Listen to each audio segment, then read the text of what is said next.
वेदा विनाशिनम नित्य एनमजम व्ययम व्ययम कथम सपुरुषः पार्थ कम घातयति हंति कर्म कम। हे पार्थ, जो व्यक्ति यह जानता है कि आत्मा अविनाशी, अजन्मा, शाश्वत तथा अव्ययी है, वह भला किसी को कैसे मार सकता है या वह मरवा सकता है। तात्पर्य, प्रत्येक वस्तु की समुचित उपयोगिता होती है और जो अज्ञानी होता है वह जानता है कि किसी वस्तु का कहाँ और कैसे प्रयोग किया जाए। इसी प्रकार हिंसा की भी अपनी उपयोगिता है और इसका उपयोग इसे जानने वाले पर निर्भर करता है। यद्यपि हत्या करने वाले व्यक्ति को न्याय संहिता के अनुसार प्राणदंड दिया जाता है, किंतु न्यायाधीश को दोषी नहीं ठहराया जा सकता है, क्योंकि वह न्याय संहिता के अनुसार ही दूसरे व्यक्ति पर हिंसा किए जाने का आदेश देता है। मनुष्यों के विधि ग्रंथ मनु संहिता में इसका समर्थन किया गया है कि हत्यारे को प्राणदंड देना चाहिए, जिससे उसे अगले जीवन में अपना पाप कर्म भोगना ना पड़े। अतः राजा द्वारा हत्यारे को फांसी का दंड इस प्रकार से लाभप्रद है। इसी प्रकार जब कृष्ण युद्ध करने का आदेश देते हैं तो यह समझना चाहिए कि यह हिंसा परम न्याय के लिए है, और इस तरह अर्जुन को इस आदेश का पालन यह समझकर करना चाहिए कि कृष्ण के लिए किया गया युद्ध हिंसा नहीं है, क्योंकि मनुष्य या दूसरे शब्दों में आत्मा को मारा नहीं जा सकता है। अतः न्याय के हेतु तथा कथित हिंसा की अनुमति है।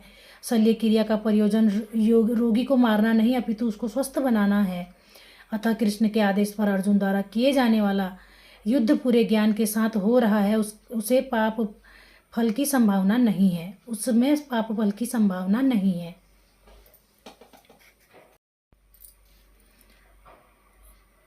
वासांसि जीर्णानि यथा विहाय नवानि गृह्णाति नरोपराणि तथा शरीराणि विहाय जीर्णा न्यानि संयति नवानि देहि।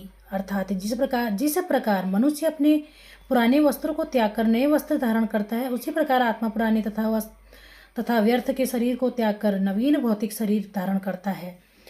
अर्थात अणु आत्मा द्वारा शरीर का परिवर्तन एक स्वीकृत तथ्य है। आधुनिक विज्ञानी जन तक जो आत्मा के अस्तित्व पर विश्वास नहीं करते, पर साथ ही हृदय से शक्ति साधन की व्यवस्था की व्याख्या भी नहीं कर पाते, उन परिवर्तनों को स्वीकार करने को बाध्य है जो बाल्यकाल के कौमारावस्था और फिर तरुणावस्था तथा वृद्धावस्था में बाध्य हैं होते रहते हैं। तरुणावस्था वृद्धावस्था में होते रहते हैं। वृद्धावस्था से यही परिवर्तन दूसरे शरीर में स्थानांतरित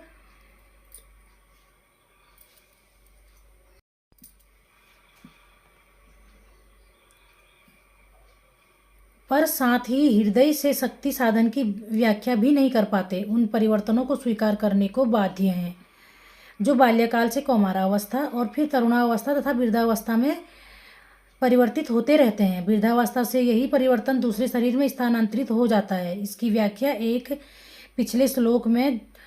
अध्याय के पिछले श्लोक 2:13 में की जा चुकी है। अणु आत्मा का दूसरे शरीर में स्थानांतरण परमात्मा की कृपा से संभव हो पाता है। परमात्मा अणु आत्मा की इच्छाओं की पूर्ति उसी तरह करते हैं जिस प्रकार एक मित्र दूसरे की इच्छा पूर्ति करता है। मुंडक तथा श्वेतांसर स्वतर उपनिषदों में आत्मा तथा परमात्मा की उपमा दो मित्र पक्षियों से दी गई है जो एक ही वृक्ष पर बैठे हैं। इनमें से एक पक्षी अणु आत्मा वृक्ष के फल को खा रहा है और दूसरा पक्षी कृष्ण अपने मित्र को देख रहा है। यद्यपि दोनों पक्षी समान गुण वाले हैं, किंतु उनमें से एक भौतिक वृक्ष के फलों पर मोहित है, किंतु दूसरा अपने मित्र के क्रियाकलापों का साक्षी मात्र है। कृष्ण साक्षी पक्षी है और अर्जुन फल भोक्ता पक्षी। यद्यपि दोनों मित्र सखा हैं, किंतु फिर भी एक स्वामी है और दूसरा सेवक है। अणु आत्मा द्वारा इस संबंध की विस्मृति ही उसके एक वृक्ष को दूसरे पर जाने या एक शरीर से दूसरे शरीर में जाने का कारण है। जीव आत्मा प्रकृति शरीर रूपी वृक्ष पर अत्यधिक संघर्षशील है, किंतु ज्यों ही वह दूसरे पक्षी को परम गुरु के रूप में स्वीकार करता है, जिस प्रकार अर्जुन कृष्ण का उपदेश ग्रहण करने के लिए स्वेच्छा से उनकी शरण में आ जाते हैं, त्यों ही परतंत्र पक्षी तुरंत सारे शोकों से विमुक्त हो जाता है। मुंडक उपनिषद 3 भाग के 1 अध्याय के 2 श्लोक तथा श्वेतासर उपनिषद में 4 अध्याय के 7वें श्लोक समान रूप से इसकी पुष्टि करते हैं। समाने वृक्षे पुरुषो निमग्नोस निशया शोचति मुहामानः जुष्टः यदा प्रयत्न न यमी समस्य महिमा निमत्ति बीत शोकः। यद्यपि दोनों पक्षी एक ही वृक्ष पर बैठे हैं, किंतु फल खाने वाला पक्षी वृक्ष के फल के भोक्ता के रूप में चिंता तथा विषाद में निमग्न है। यदि किसी तरह वह अपने मित्र भगवान की ओर उन्मुख होता है तो उसकी महिमा को जान लेता है, तो वह कष्ट भोगने वाला पक्षी तुरंत समस्त चिंताओं से मुक्त हो जाता है। अब अर्जुन ने अपना मुख अपने शाश्वत मित्र कृष्ण की ओर फेरा है और उनसे भगवत गीता समझ रहा है। इस प्रकार वह कृष्ण से श्रवण करके भगवान की परम महिमा को समझ कर शोक से मुक्त हो सकते हैं। यहाँ भगवान ने अर्जुन को उपदेश दिया कि वह अपने मित्र पितामह तथा गुरु के देहांतरण पर शोक प्रकट न करे, अपितु उसे इस धर्म युद्ध में उनके शरीरों का वध करने में प्रसन्नता होनी चाहिए, जिनसे वे सब विभिन्न शारीरिक कर्म फलों से तुरंत मुक्त हो जाएं। बलिवेदी पर या धर्म युद्ध में प्राणों को अर्पित करने वाला व्यक्ति तुरंत शारीरिक पापों से मुक्त हो जाता है और उच्च लोगों को प्राप्त होता है। अतः अर्जुन का शोक करना युक्ति संगत नहीं है। नैनम छिदन्ति शस्त्राणि नैनम दहति पावकः न चैनम दयन्त्यापो न शोष्यति मारुतः। अर्थात यह आत्मा न तो कभी किसी शस्त्र द्वारा खंड किया जा सकता है, न अग्नि द्वारा जलाया जा सकता है, न जल द्वारा भिगोया जा या वायु द्वारा सुखाया जा सकता है। तात्पर्य, सारे हथियार तलवार, आग्नेयास्त्र,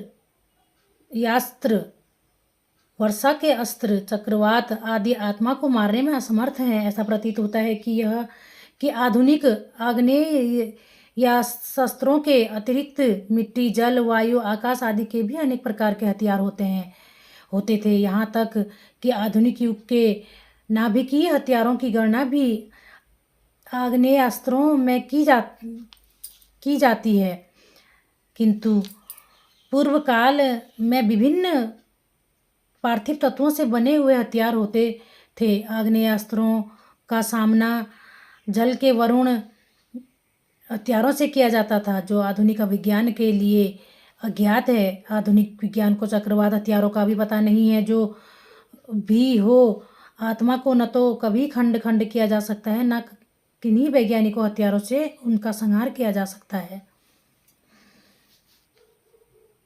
चाहे उसकी संख्या कितनी ही क्यों ना हो। मायावादी इसकी व्याख्या नहीं कर सकते कि जीव किस प्रकार अपने अज्ञान के कारण उत्पन्न हुआ है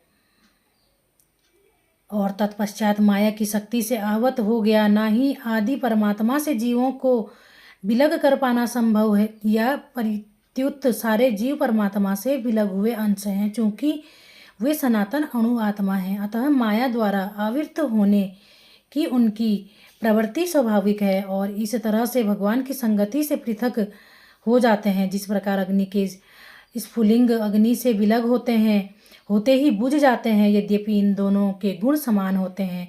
वराह पुराण में जीवों को परमात्मा का भिन्न अंश कहा गया है। भगवत गीता के अनुसार भी वे शाश्वत रूप से ऐसे ही हैं। अतः मोह से मुक्त होकर भी जीव पृथक अस्तित्व रखता है, जैसा कि कृष्ण द्वारा अर्जुन को दिए गए उपदेशों से स्पष्ट है। अर्जुन कृष्ण के उपदेश के कारण मुक्त तो हो गए, किंतु कभी भी कृष्ण से एकाकार नहीं हुए।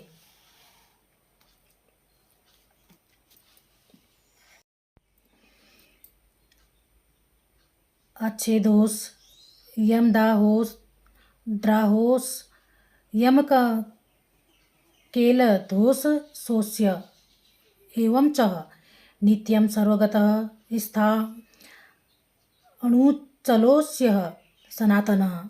अर्थात यह आत्मा अखंडित तथा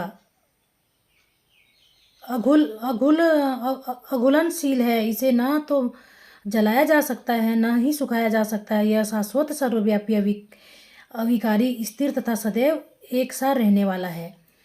तात्पर्य, अणु आत्मा के इतने सारे गुण यही सिद्ध करते हैं कि आत्मा पूर्ण आत्मा का अणु अंश है और बिना किसी परिवर्तन के निरंतर इसी तरह बना रहता है। इस प्रसंग में अद्वैतवाद को व्यवहत करना कठिन है, क्योंकि अणु आत्मा कभी भी परमात्मा के साथ मिलकर एक नहीं हो सकता। भौतिक कलमश से मुक्त होकर अणु आत्मा भगवान के तेज की किरणों की आध्यात्मिक स्फुलिंग बनकर रहना चाह सकता है, किंतु बुद्धिमान जीव तो भगवान की संगति करने के लिए वैकुंठ लोक में प्रवेश करता है। सर्वगतः शब्द महत्वपूर्ण है, क्योंकि इसमें कोई संशय नहीं है कि जीव भगवान की समग्र सृष्टि में फैले हुए हैं। वे जल, थल, वायु, पृथ्वी के भीतर तथा अग्नि के भीतर भी रहते हैं। जो यह मानते हैं कि वे अपनी अग्नि में स्वाहा हो जाते हैं, वह ठीक नहीं है, क्योंकि यहाँ कहा गया है कि आत्मा को अग्नि द्वारा जलाया नहीं जा सकता है। अतः इसमें संदेह नहीं कि सूर्यलोक में भी उपयुक्त प्राणी निवास करते हैं। यदि सूर्यलोक निर्जन हो तो स्वर्गगत शब्द निरर्थक हो सकता है।